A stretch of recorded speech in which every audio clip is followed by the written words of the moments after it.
Everybody, I'm Frank Stanisci of Open Forum, Candid Frank Live. Welcome to the Spanglish World Network on Zingo TV channel 250. Please remember to download the Zingo TV app at the respective app stores for iOS and Android devices. While you download, make sure you rate and leave a comment. Both apps are absolutely free. Zingo TV is available on Google Chromecast, Amazon Fire TV sticks, Roku sticks, and also on all smart TVs 2016 forward. Now joining us on Open Forum is Alejandra Bravo, Ward 9, Toronto Centre, City Council candidate. Welcome to the program, and thank you for taking the time to be here. Thank you so much for having me. It's Ward 9 Davenport, actually, but What, Ward 9 Davenport? yeah, Okay. that's right. Well, I don't know where I read that. I copied that from somewhere. That's okay. You know what? The ward number is what matters. I really appreciate being here with you. Okay. Well, I apologize for the error and whatever discomfort I caused the people in that community. Let's start. Let's start by, we have to be very careful nowadays. Let's talk about your experience first. Let's talk about your past and what you have that you bring forward to politics. You were part of the Broadbent Institute. Explain what that program, what that is. Sure. About 10 years ago, an organization was formed in the name of Ed Broadbent, the former leader of the New Democratic Party of Canada, and he's a celebrated political economist, and also he was the executive director of a human rights organization in Canada. So a man who's made a huge contribution. And for the last 7 years, I've been the director of leadership and training there, leading the convening.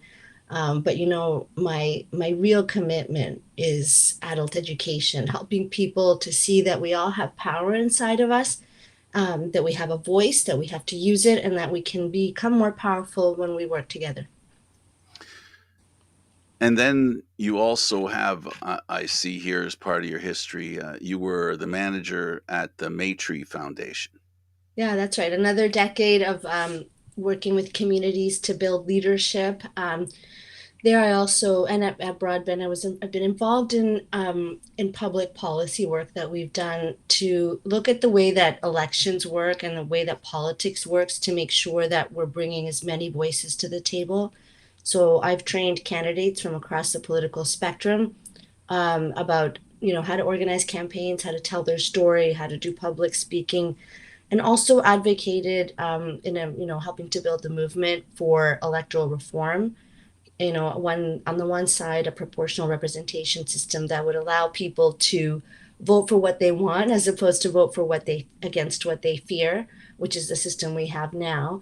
And secondly, that at the municipal level, that we should make a change, which is that have permanent residents. So people who aren't yet citizens, and citizenship is taking a really long time, to be able to cast a ballot only in municipal elections for school board, trustee, or council. And the rationale here is that, there's 444 municipalities in Ontario. If I rent or own property in all of them, I could vote 444 times as a Canadian citizen. And yet there are people who've been waiting on a waiting list to come to Canada as permanent residents, working here, sending their kids to school without any say in their community. And it shows, because the neighborhoods where there's the highest proportion of people that are permanent residents, they don't get as much attention. So in this way, I think there's a long way to go to make the promise of democracy much stronger so that everyone can be represented. That is an interesting two-sided coin that you've expressed, where you can have people who own multiple properties vote multiple times. That concerns me too. In the same way, someone not as badly as someone who can't vote in their community, where representation to me has a meaning. There's a purpose for representation, right? Yeah, absolutely. It's there was a time when not until 1960 could all Indigenous women in this country vote. There was a time when the municipal vote or any vote was only for British landholding men of a certain class. And so we evolve with the times. And this one is really matters because, as you know, Canada relies on immigration for population. Institutions like universities are being funded increasingly by the expensive tuition of international students, and there's just fewer ways. There's a lot of migrant workers that have no way of staying here. We really need to knit the community, the political community, together, to make sure that that people's real needs in the situation are being met. Like, who's taking the bus, who's taking, like, the garbage collection, the everything that has to do with housing planning in the city. And it's not just the city. So this idea has really taken off. So there's been, I mean, I'm happy to have been part involved with this at the beginning and around 2000, since 2006. But there was in North Bay, Ontario, unanimous vote in favor of that. The mayor of Mississauga supported it. It's just been a request from in New Brunswick and Halifax for this change. It's a big movement in Vancouver. So I think it's like the thing that you're putting your finger on around what representation is, that this is a country of cities. Like, we're an urban country, and cities don't have the powers, they don't have the autonomy to make many decisions. And as you saw in the last municipal election in Ontario, in the middle of the election, frankly, the premier, Doug Ford, just cut the number of wards in half. And now we're in a situation where we have these massive wards. One ward in Toronto is bigger than the city of Thunder Bay, or bigger than the city of Waterloo. And that's a really tough mandate to be able to really, really speak for and to the people in a community. I think what you're speaking to is that you end up literally destroying diversity 100%.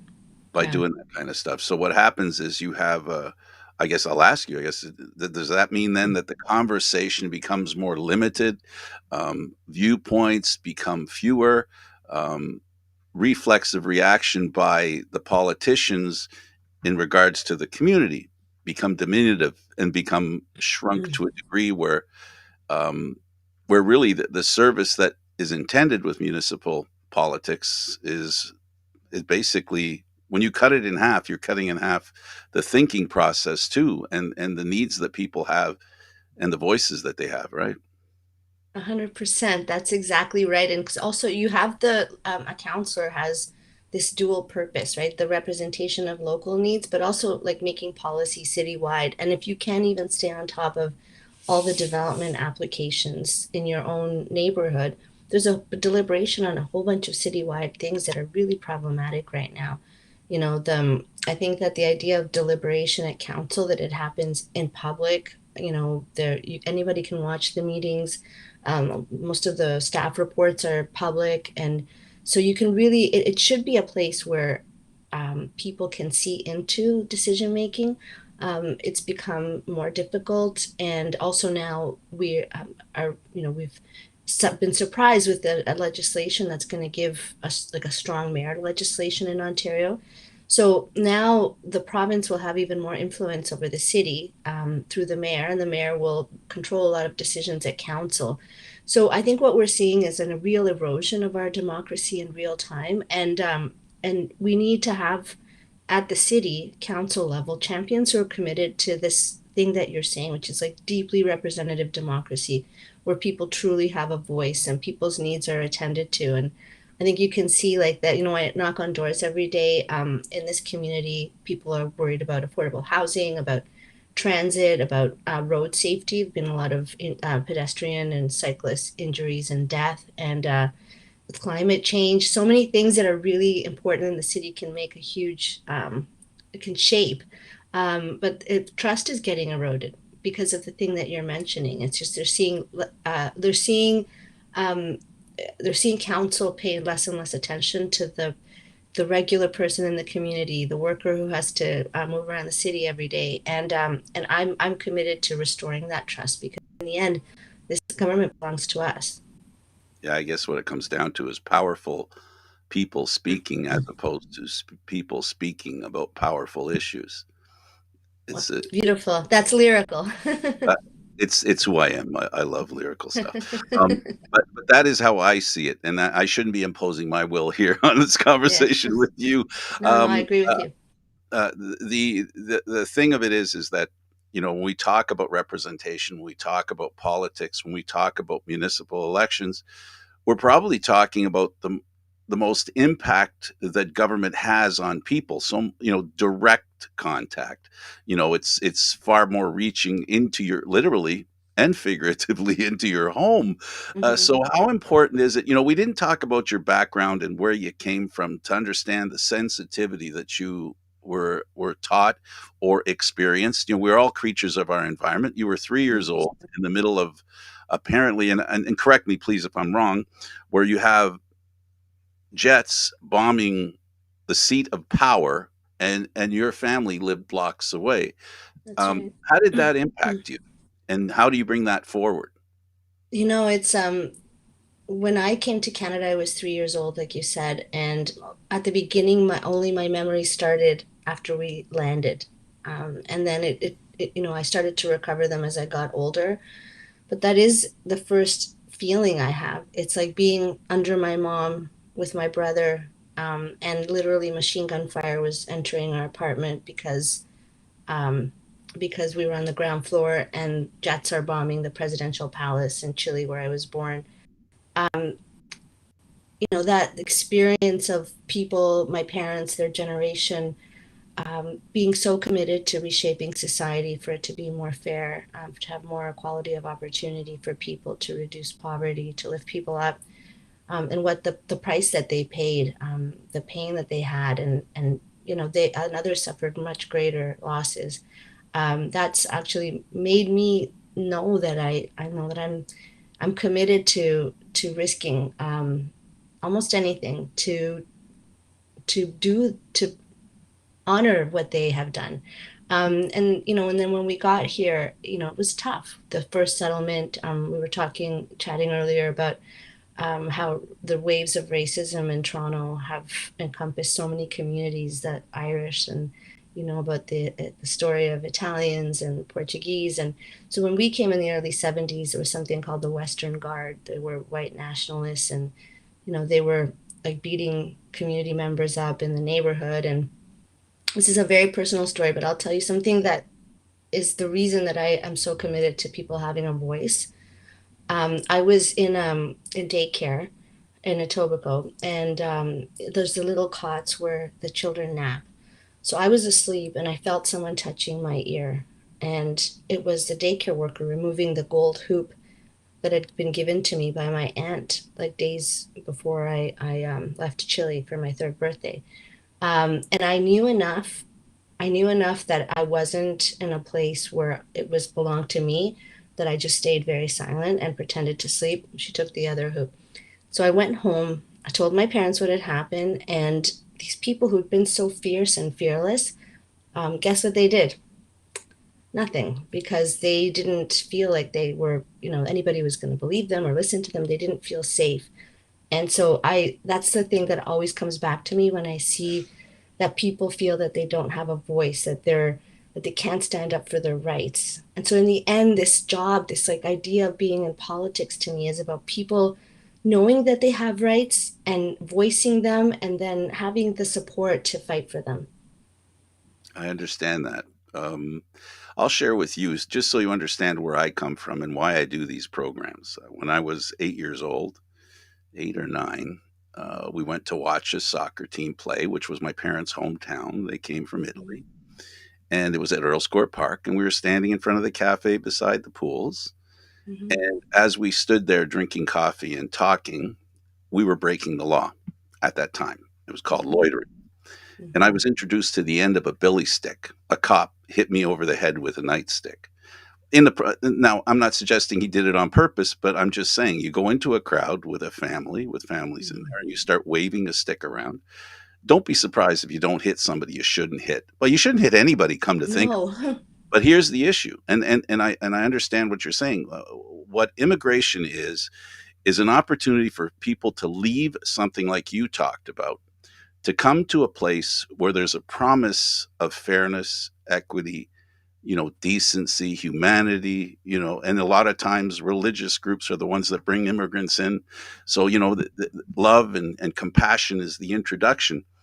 then unfortunately everything that happens after that is is a bit of a Can be so horrible. I am so happy. I mean, I feel terrible. It moves me. It hurts me to know that you went through that because that those kinds of experiences as children really they kind of tell you what you're entitled to, what you're can limits your sense of like that you belong. But I'll tell you, Earls Court Park is in my ward in Davenport. And I'm very aware and talk to people a lot in this community about all of the rules that were brought in when Italians came, that you couldn't meet in groups of more than four. And a lot of that, as I understand it, had to do with the fear that there would be organizing, and in fact, there wouldn't be a labor movement, a union movement in Canada if it weren't for that, the activism and the connection of Italians at that time. So there's also a thing on St. Clair where you're talking about where when Italians came with culture and sophistication, there was La Sem Bakery, yep. 1963, applied for a patio license, and at the city level, they were like, "Why would anybody want to eat outside? That's disgusting." The first patio ever in Toronto was open on St. Clair, so I have a massive attachment to that history because I think it tells the story of how in succession, different people have been racialized, right?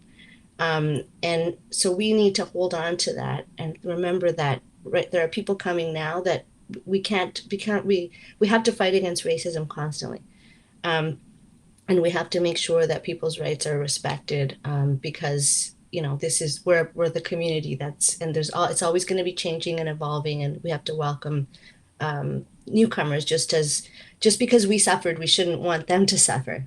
Well, That's a conversation that we often have. I have to say that from my perspective, I became a very compassionate person when it came to race because of that. When the one thing, the contribution that you pointed to, one contribution, one facet of contribution to this city. It was a city that basically closed on Sunday, and there's a lot of the growth and the greatness that Toronto is today. And let's not make any mistake here. Nobody here is putting down Toronto and the Yeah. way it is. We're just talking about a little bit of history, but Yeah. it's basically it's what created the greatness of this city. The reputation of Toronto is totally ethnic, which sometimes I think in other parts of Canada, they don't understand what you're trying to do here as a politician because it doesn't relate to what they're doing. So, how difficult is it for you as a politician, and how do you see the challenge? You talked about unionizing. You're supported by unions. You're supported by the NDP. You were an NDP candidate. We live in a world today, as far as workers are concerned. I'd like to talk about that and how support for the ordinary family and the income, because that's really, Mhm. again, that's an important issue. We see now in the United States, we see a president that literally is making it very clear that he is pro-union. Mhm. That's something that Reagan helped destroy and disassemble through Mhm. time. Uh, Mhm. If you were to speak for your position as a union person, Mhm. what new way would you express it to people to help people understand the benefits of what you believe in? Yeah, I think I have these conversations all the time because there are workers that have no protections, and they're susceptible to messages that say, "Oh, it's those guys over there, all the good stuff," because they have unions. And I always talk to people and say, the 5-day work week, the end of child labor, maternity leave, those are everything good that we have in the society, including our health care and pensions, by the way. It's not given to us. No powerful rich person said you may have this. It was regular working people like us who banded together and said we deserve better. And when we do things together, we can take care of each other and succeed. Everything good that we have, we fought for, and organizing is the way that that happened. So I think people understand that. I think it's just making it really real in people's lives. One thing I don't believe in is lecturing. I don't believe in telling people that they're wrong. People know their own reality, and so what I do, what I love to do is ask questions. So how do you feel? Does that make you angry? Who else is in that situation? What happens when there are a lot of people being hurt by the same system? There's more of us than there are of them. And I think people come around and you see there's been a surge in worker organizing and mobilization. Not as much in the US here, but certainly a lot in Canada. And I think it's the response, it's the pandemic, it's inflation, but it's also, sometimes people say, oh, I think we can't afford things because of refugees. And so I ask them, like, what do you think? Can't, ask a lot of questions. And in the end, people end up telling me, oh, it's actually billionaires that are the problem. They don't pay taxes. The rich got richer, and that's why I don't have as much. So I think like this is why I love canvassing. I love going to the door. People tell you what they honestly think a lot of times, and then we can have these sorts of conversations.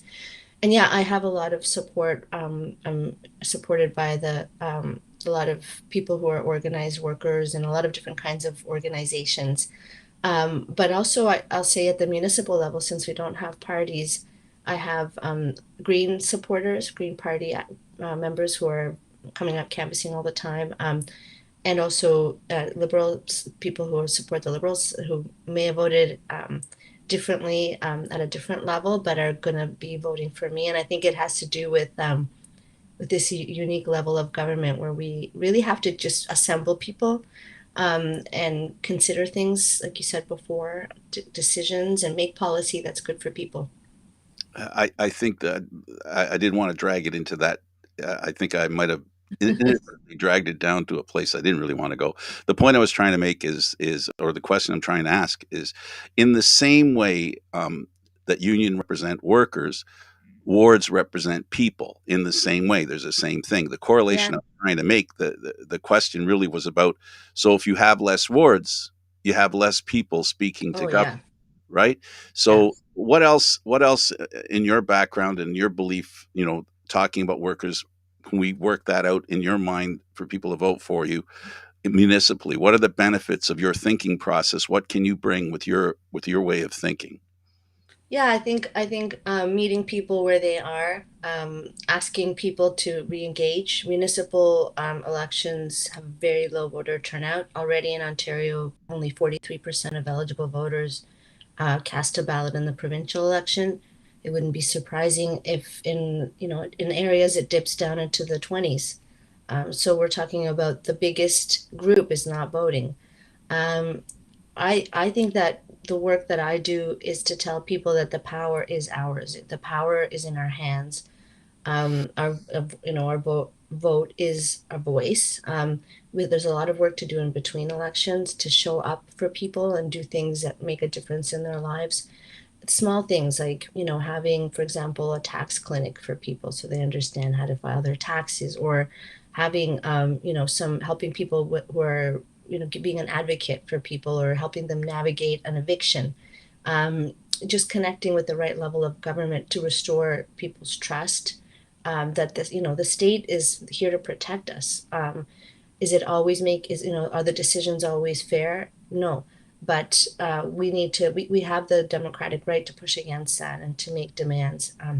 So I've been working for at least 25 years, trying to bring to different interests. For example, environmentalists sitting at the table with people that are working on housing, community members that are concerned about development sitting down at the table with unions and workers that aren't unionized to talk about, okay, how can we build but also have good jobs for people and good careers and construction and other places.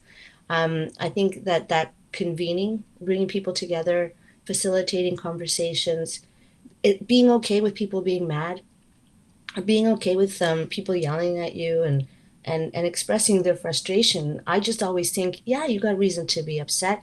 Let it all out.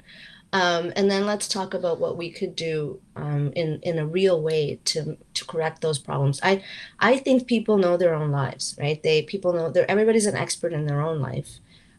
Once you start to put a group of people together and you ask, so what problems are we facing? There's a lot of wisdom in the community. No matter how long that people have been in Canada, whether they speak, English, what level of education they have, people come up with incredible solutions that are practical and actionable. And so, like, a politician's job is to be there to listen, to ask the right questions, and then to say, is that what you want? Okay, well, let's figure out if there's a way to make that happen. And so I think it has to do with being a facilitator of people's own action. So that's what I do. I was, I've continued to study to be an adult educator and a convener and a facilitator, because I think it's a missing piece of our politics. There's so much outrage and there's so much yelling at each other, um, and a breakdown in understanding that is a lot of, fueled by social media, a lot of it. If you think about the way that Facebook makes a profit is by creating outrage and pitting people against each other. That's a documented fact, right? So the stuff that you get in your feed is supposed to make you angry at someone. And so I don't think that that's been good for people. I don't think it's been good for people's capacity to understand the world or to think about solutions. And the thing about a ward or a place is that everybody has an attachment to a place. It's my street, it's my park, it's my bus stop, and that's a very powerful place to build from, because we're sharing the same space, we're facing the same challenges, and there's a lot of solidarity I think that can be found when you explore that stuff together. We touched on Ford and the province, and make no mistake, anybody out there, the Municipal Act is run by the provincial government. Mm-hmm. They're the ones that make the rules that you have to work under in a municipality. Let me ask you, on the subject of the past 4 years, what do you see as the highlights, lowlights? What do you see as you need to work on based on what you've heard from the residents? Mm-hmm. I think the past 4 years have been really difficult for people. It's things that are big and things that are small. So big things have to do with the like budget allocations. Like half of the capital budget in the city goes to rebuilding the Gardner Expressway, which is a highway that is one day going to have to come down. It's elevated, and because it's crumbling, and it's just like it serves a certain, like, not everyone, but it's half of all of the money that we have for making road repairs, or and like cycling infrastructure, which a lot of people in this community want, or better sidewalks, safer streets, is like a tiny, tiny percentage. So they're frustrated by stuff like that. Is the city doing enough for affordable housing? Is it using all of its powers? You see, on the one hand, civic leaders boasting Toronto has more cranes in the air than any other city in North America. Okay, but if we had like a percentage, so there've been demands for 10-20%. Now the city has a policy that around transit hubs there should be like 10% set aside for affordable housing, whether it's like ownership by like a not-for-profit, or rental that's more affordable.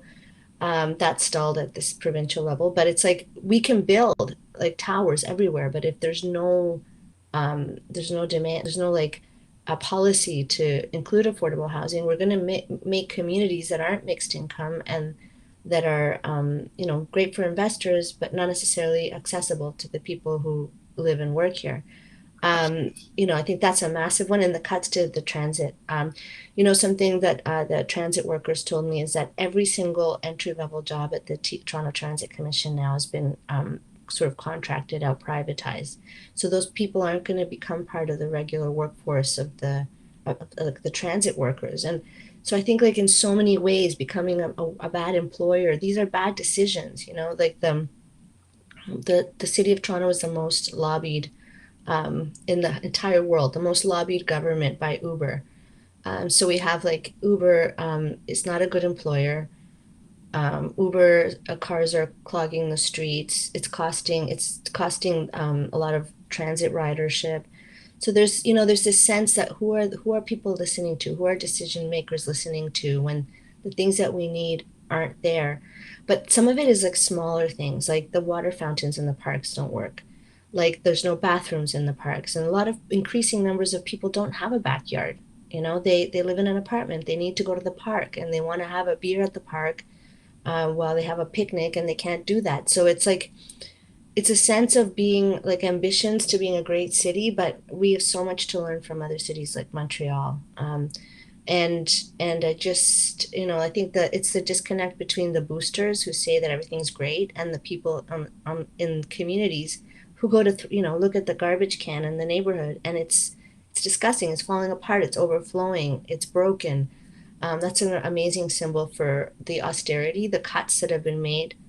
And a one, I think, recurring thing, which I think is a big shift in people's thinking, is there's a lot of questions about budget allocations, because the biggest budget line by far is the police services, and and a lot of people would like to see that we reallocate some of the work that we ask police officers to do to workers who are better trained and equipped to do it. For example, social workers, public health workers, other first responders who can deal better with certain situations like, mental health crisis, and or many other situations that don't really require an armed officer, who gets paid much more.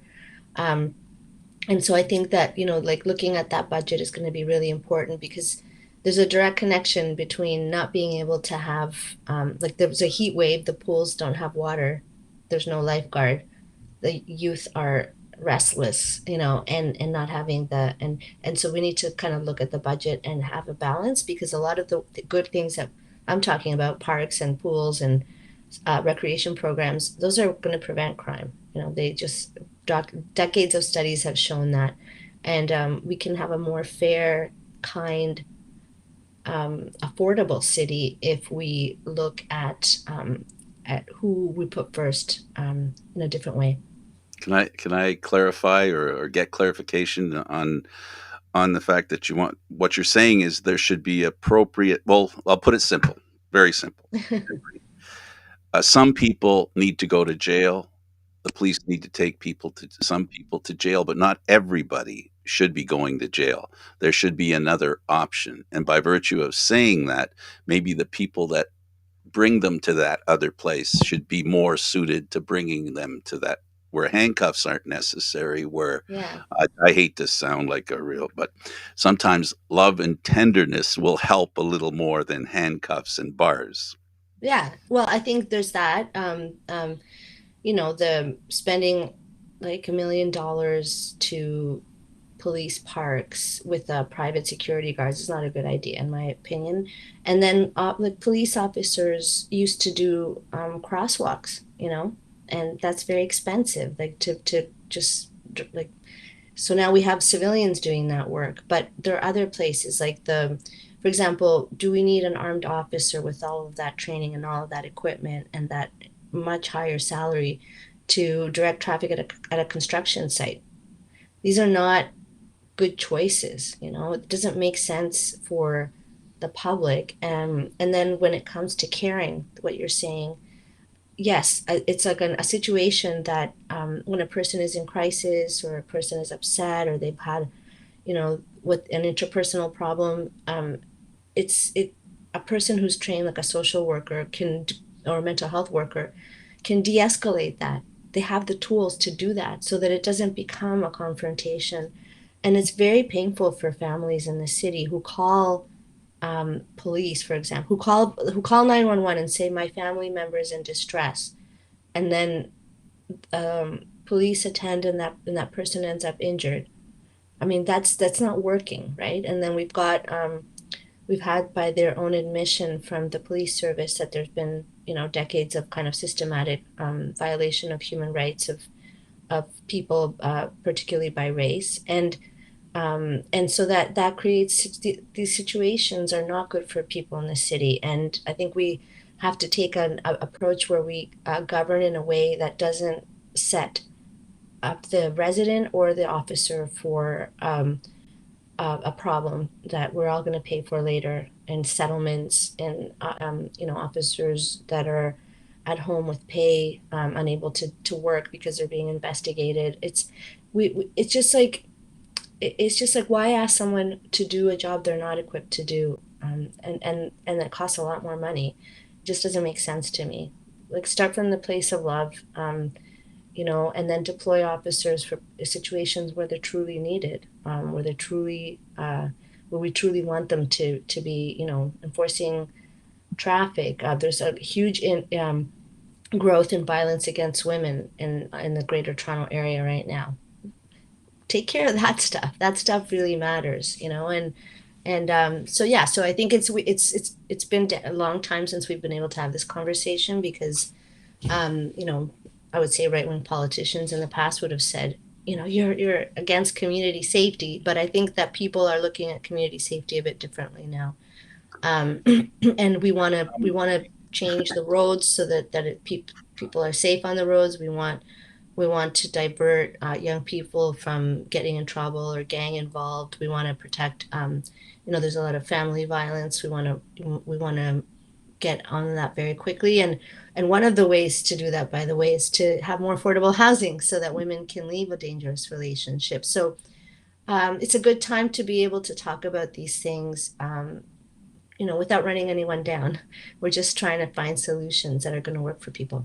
What we're talking about is dignity, and without dignity, people, I don't want to say become bitter, but they get on the road to being bitter, and that bitterness is what leads to crime, because now you don't want to feel bitter. What do I do to get out of this loop of not having money or being poor? There aren't options, and this is, I'm sure you'll speak to this, is education in our community is really important. It's run by the province, but you in the municipality, if you get elected, you Mm-hmm. have to deal with whatever Yeah. education and or the stuff that we don't talk about a lot. You love libraries. You've done a Yeah. promo Yeah. on libraries Yeah. where people become, you know, intelligence is something that you pick up. It's not something hidden from you. It's Mm-hmm. not something you can't acquire. But there needs to be the connection between the two, and libraries is one of those. I know that's you're a strong Yeah. promoter of Yeah. that. Well, first, I want to say that this word dignity, Frank, is like when I started this campaign, I thought this campaign is about restoring people's dignity, the sense that they have the right to be in the city and that they can trust. They can trust each other and they feel seen and valued. And I think it's so wise because that loss of dignity it robs you of hope. It creates the situations that you talked about, but it also makes people disengage and become angry and blame each other. And this like kind of growth of this like the convoy and the people that wanted to overthrow the government. That's a real challenge. It's a real situation, and I think it starts from restoring dignity. The piece around libraries, it's like the Toronto Public Library system is one of the most successful institutions in the world. Honestly, it has like the highest per person use, a daily use. People borrow materials. You can get help with your resume for work. You can get English language instructions programs for children. It is one of the most important hubs for making life more equal. You can get internet access for doing homework. We have the highest cell phone and internet costs anywhere in the world, and it's very difficult for people to be able to have provide all of that for their kids at home. And now it's almost like a human right to have an internet connection because there's so bunch of things that you can't do if you can't get online. You can't apply for a job, you can't get a government ID. Everything becomes more difficult, right? You're being asked to go to this website. Well, if I don't have internet, I can't do that stuff. So the library is like the great equalizer, and I think we can do even more with our public libraries with the right investments. They're also really neutral spaces. I'll say like it's a place where generations mix. I think it's wonderful that people from every part of the world mix in their neighborhood. It's the kind of infrastructure that we need to expand and protect. And it's the same with like parks and public spaces. Like these are the places where people, La Strada, the people walking on the sidewalk when you were a kid on St. Clair at Earls Court Park. We need more places where people can come together and get to know each other and talk and create relationships. I just think like that's the foundation of everything that's good. And the education part. There've been massive cuts to education in the, since about the early 90s. And what's happened in my ward is that a lot of, there was a generational dip, so there were fewer students. A lot of school buildings were sold off, gone forever, not public land. And now guess what, there's like a bump. And I went to a neighborhood meetup. I was in a house with like 12 children, or close to the age of 2. The energy was out of control. But there's no childcare spaces, and there's no place to put a childcare space because the school buildings have been sold off. So these are the kind of things that we do in this society, which make me make me want to pull my hair out, because now we're in a situation where it creates a real crunch for families. I don't think that at this stage, with the population growth and intensification in the urban centers, that any level of government should be selling off any public building. You have public lands, use them to build affordable housing, use them to make spaces for artists to work, for people to produce things that are locally produced, so like good jobs. Create spaces for people to convene. Don't destroy those places. Make it so that people feel like they have a place where they can come together and talk about their reality and their community and how to make things better.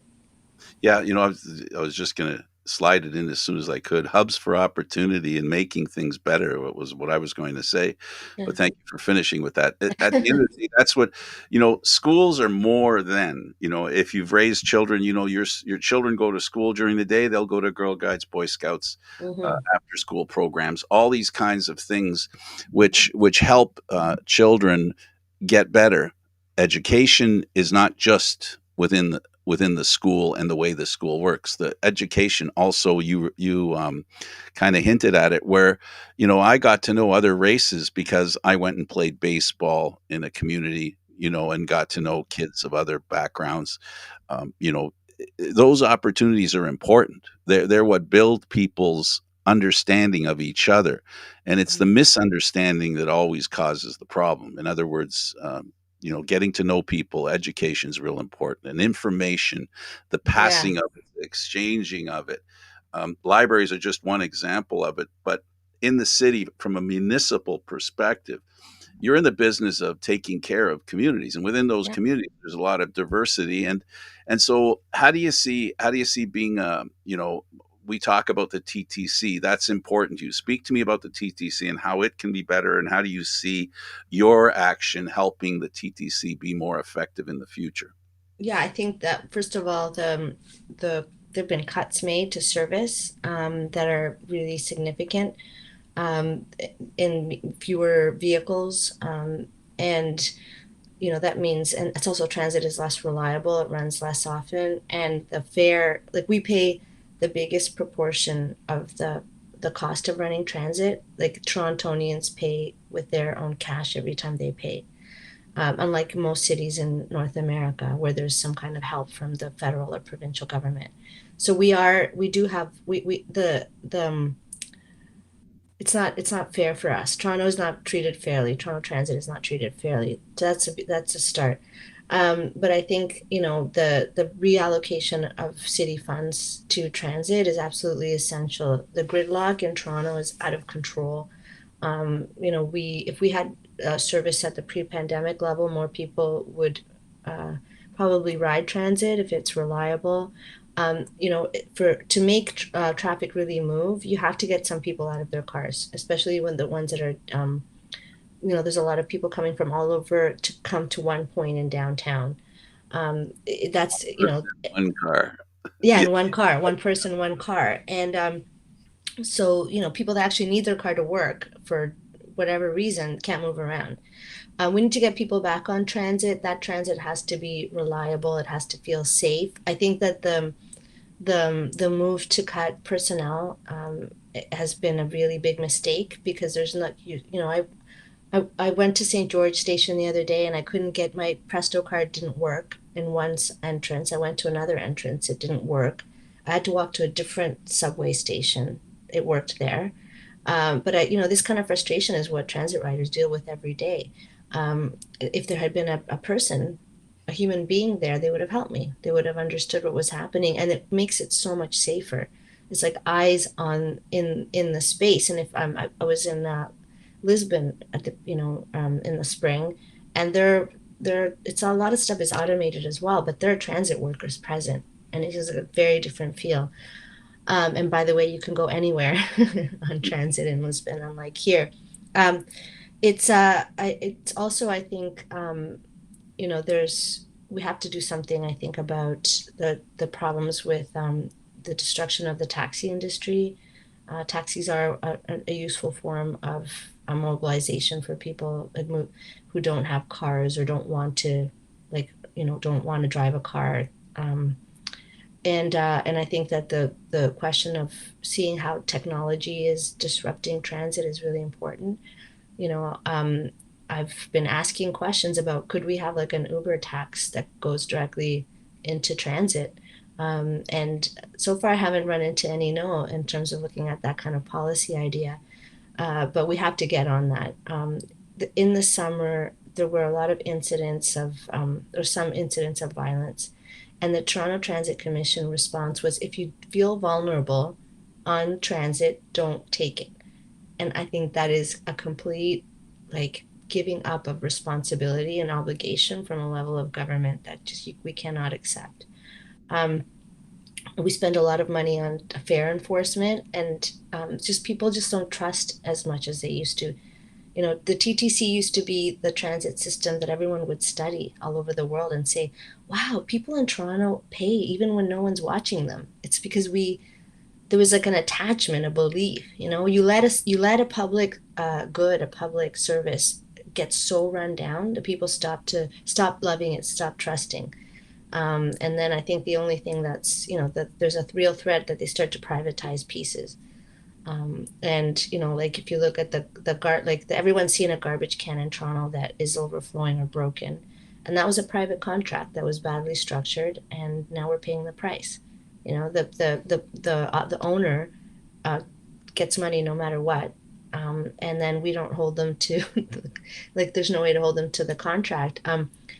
Half of the Toronto garbage was privatized, and the argument, like, collection was privatized, and the argument was, oh, they'll do it cheaper. The private sector can do it cheaper. Well, sure, the first contract was cheaper, but guess what? Now the private contract is going up, up, up, up, up, and Toronto's on the hook, and the service isn't better. Better, to me, it's like, it's just silly. These arguments are silly. You bring it in house. Public city workers collect your garbage. It's transparent. The service is better, and it's cheaper. So this is where we are. This is why this Cheaper in the next long run. council matters. What's that? I'm sorry cheaper in the long run. I want to make sure that Yeah, people who want to attack that comment that you made, I want to make yeah, sure people understand cheaper in the long run. Remember, if a job's done poorly, you pay half the price. It's like I yeah, have this theory about buying fruit. If it's horrible, it doesn't matter how much I pay for it. It's worthless. So one has exactly. to accept a certain level of something to arrive at a reasonable and acceptable method, right? So Yeah, yeah, yeah, sorry. yeah. No, and the thing is that, like, it's really convenient, because when politicians want, like, an easy win, there's a photo op, they're on TV, and they say, like, oh, we save money, but then you look at the fine print. It's like, oh, the fruit I'm taking home isn't very tasty. And so that's what's been happening. And so people, like, I think that disconnect between the announcements that are made that, there'll be more transit, life will get better, things are going to be more affordable, and then the opposite happens, is what's promoting people's sense of betrayal and like lack of faith in government. And it's our job to start from what you said, Frank, which is to restore that dignity, and do what we say we're going to do. And when we can't, just tell the truth, tell the people the truth, and trust that they're going to know, um, they're going to know that the choices are tough, but they're going to be well represented, and no one's lying to them. We need a rainbow of economics. You can't live just with the rich, and you can't live just with the poor. We need a bit of everything, because that's what makes, in my opinion, that's what helps makes communities stronger. So you have to have people that work. That's why I wanted to mention before about affordable housing. What it means is people can live on the wages that they earn. There's a Yes. direct line. And then we're talking about the decency, and also the pride that people have is relatable to all that. Having a decent home, a place to live, a roof over your head, being able to afford to eat every day, all these things that too many people don't recognize as an issue unless Mhm. you're one of the unfortunate ones that's involved there. And I appreciate the work you're doing. Thank you. You said it exactly that. What we need to do is just make sure that people are have the conditions to give the best of themselves to build this society, and that's what I'm committed to doing here. Yeah, it's not about being equal, it's about getting better. I think that's what people want. People want to feel that tomorrow will be better than it was today, and you can't equate it between different groups of people. My better might be different than someone else's better, and all we're all looking for is for a better life, whatever Yeah, that however that's. exactly. Some of us unfortunately have the deck stacked against us, and the conditions aren't there to succeed. And so, I think the job of government is to remove the barriers to people's success and to support them in that journey, whatever wherever they started from, so that we all have the same chance to have a good life. Thank you for this. I really appreciate you taking the time with us. It's been an honor to meet you and to talk to you, and I really appreciate it. Thank you very much. Honor's all mine, sorry. She's Alejandra. Alejandra Bravo, Ward 9, Danforth, not like the copy that I. Davenport, Davenport. Sorry. Yes, thank you. Yeah, yeah, that's okay. Yeah, the correct name. Bye. Thank you for doing this. I'm Thank Candid you. Frank Stanisci. Thank you for watching Candid Frank Live's Open Forum, seen here on the Spanglish World Radio Network. Open Forum and any other programming that you prefer would be here on the Spanglish World. Watch it, hear it, read it, download it, live it. Hope you join us on all our programs. Thanks for watching, everybody.